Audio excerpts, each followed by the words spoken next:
विकसित भारत के मुख्य संचालक के रूप में सेवा क्षेत्र पर ध्यान केंद्रित करने के लिए उपायों की सिफारिश करने हेतु एक उच्च स्तरीय उच्चाधिकार प्राप्त शिक्षा से रोजगार एवं उद्यम स्थायी समिति के गठन का प्रस्ताव करती हूँ। यह हमें वर्ष 2047 तक 10% की वैश्विक हिस्सेदारी के साथ सेवा क्षेत्र में वैश्विक अग्रणी बनाएगा। यह समिति विकास, रोजगार और निर्यातों के लिए संभावनाओं को बढ़ाने के लिए क्षेत्रों को प्राथमिकता देगी। वे नौकरी और कौशल आवश्यकताओं पर AI सहित उभरती प्रौद्योगिकियों का प्रभाव का भी आकलन करेंगे और उसके लिए उपायों का प्रस्ताव करेंगे। विकसित भारत के लिए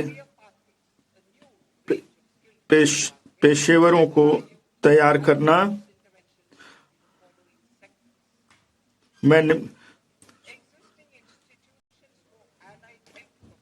हमारे युवाओं के लिए कुशल कैरियर मार्ग की एक नई श्रृंखला तैयार करने के लिए मैं निम्नलिखित क्षेत्रों में पहल करने का प्रस्ताव करती हैं।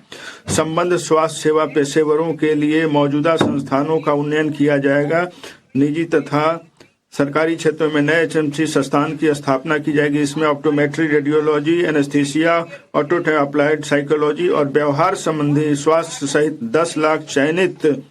10 चयनित विषय क्षेत्रों को शामिल किया जाएगा और अगले 5 वर्षों में 1 लाख AHP जोड़े जाएंगे।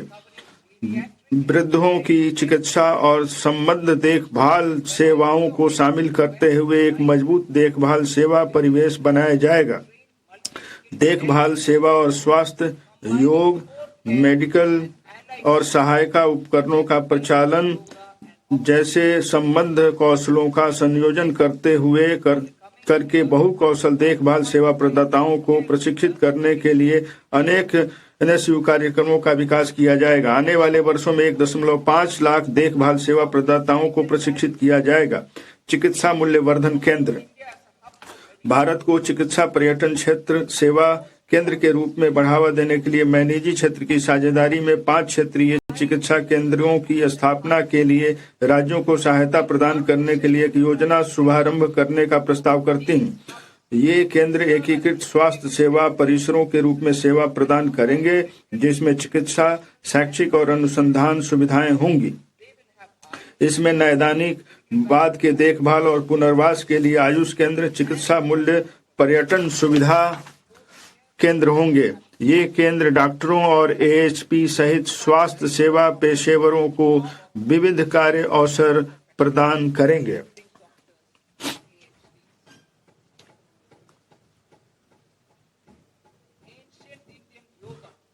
प्राचीन चिकित्सा पद्धति। विश्व के विभिन्न भागों में पहले से सम्मान प्राप्त प्राचीन भारतीय योग को व्यापक वैश्विक पहचान तब मिली जब माननीय प्रधानमंत्री इसे UN में लेकर गए। कोविड के पश्चात आयुर्वेद को भी सम्मान, वैश्विक स्वीकार्यता और पहचान मिली है। गुणवत्तापूर्ण आयुर्वेद उत्पादों के निर्माण से औषधीय पौधों की खेती करने वाले किसानों और इनके उत्पादों का प्रशंसन करने वाले युवाओं को मदद मिलती है। बढ़ रही वैश्विक मांगों को कुछ और कदम उठाए जा रहे हैं।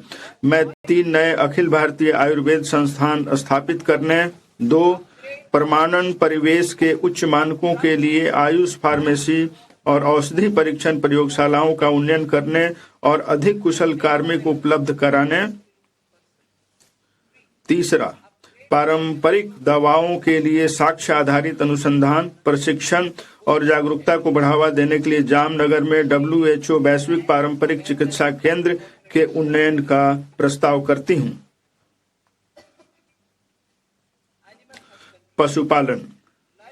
पशुधन कृषि आय के लगभग 16% का योगदान देता है, जिसमें गरीब और सीमांत परिवार भी शामिल है। पशु चिकित्सा पेशेवरों की संख्या को 20,000 से अधिक करके उनकी उपलब्धता को बढ़ाने के लिए मैं निजी क्षेत्र में पशु रोग विशेषज्ञ और पैरा पशु शल्य महाविद्यालय, पशु अस्पताल, नैदानिक प्रयोगशालाओं और प्रजनन सुविधाओं की स्थापना के लिए एक ऋण संबद्ध पूंजी सब्सिडी सहायता योजना शुरू करने का प्रस्ताव करती हूँ। भारतीय और विदेशी संस्थाओं के बीच सहयोग को भी सुविधाजनक बनाया जाएगा। ऑरेंज अर्थव्यवस्था, भारत का animation, visual effects, gaming, comics, ABGC क्षेत्र एक बढ़ता हुआ उद्योग है जिसमें वर्ष 2030 तक 2 मिलियन पेशेवरों की आवश्यकता होगी।